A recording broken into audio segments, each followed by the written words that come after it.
Pakistan were able to draw the previous game against England thanks to Aziz's 141 runs which helped Pakistan drawing the game. Today we have another special guest with us. Mr. Asif Khan is joining us and we will have some quick questions from him as well on Pakistan versus England, the Lankan Premier League and the IPL as well. So the first question from him will stay as it.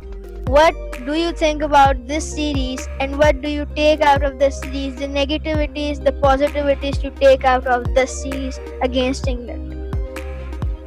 Uh, Thank you very much, first of all, for having me on your very good show. I've been following your show for some time now, and you have that something in it.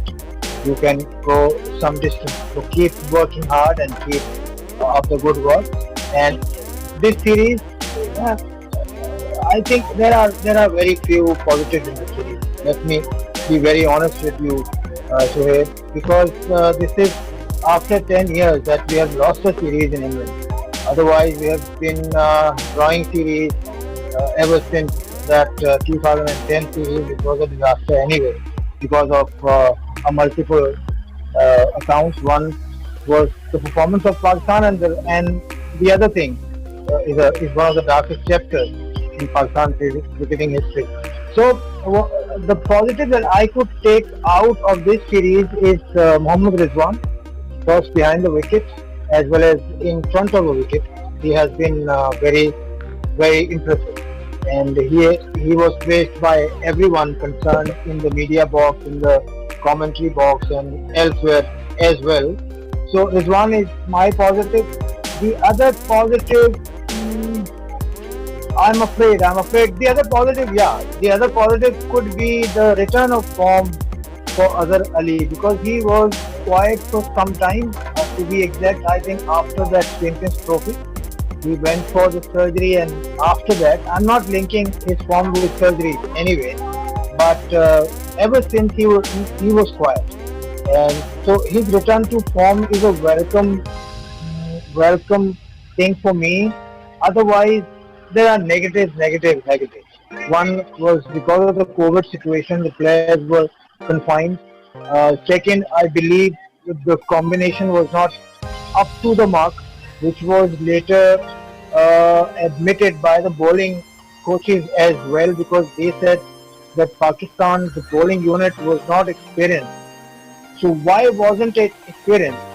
You had experienced bowlers there in the lineup, in the squad, in Suhail Khan, in Wahab Riaz, in Imran Khan. They were not given the opportunity. So that's why the Pakistan's bowling attack looked inexperienced. Shaheen Shah Afridi has been on the circuit for some time now. He was on the last Australia tour as well. Naseem was there as well. So saying them raw or inexperienced, I mean, I could not buy this entirely. Yeah, they were inexperienced in England, but people say who understand bowling methodology, they say that England is relatively, I repeat, relatively an easier place to for faster bowlers because they have the Duke ball with pronounced seam. I hope you understand what Duke and Kookaburra balls are, the difference of these two balls. The Yes. Duke ball gives relatively more assistance to pace bowlers. What they need to do is to pitch the ball up. If you analyze the length of pace bowlers from England and from Pakistan, you can very easily identify the difference between the length of of fast bowlers of two countries, Pakistan and England. Even you can add West Indies in that as well, because West Indies were also part of this race the bat series. What their pacemen did rather was they pitched the ball a little short, uh, in contrast to England's length, which was fuller. And with Duke balls, with English conditions, you need to pitch the ball up. This has been the recipe in England, and Wakar very well knows it. So does Misbah, so does Yunus, so does Mushtaq Ahmed, the leg spinner, former leg spinner. So there are a very few positives, and one is Rizwan. The other positive and the biggest positive is that the series went well without any hiccup, apart from what Jofra Archer did in one of the before one of the games and what Hafiz did at the golf course. These were the tiny incidents, but not that unpleasant. So it went well. But cricketing term, Pakistan did not gain much of this series. And Azhar Ali, as you said, he has the form back.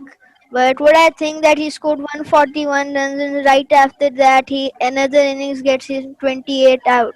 So it's a thing with Azhar Ali. He gets 100, then he starts making 10, 20s, and 30s.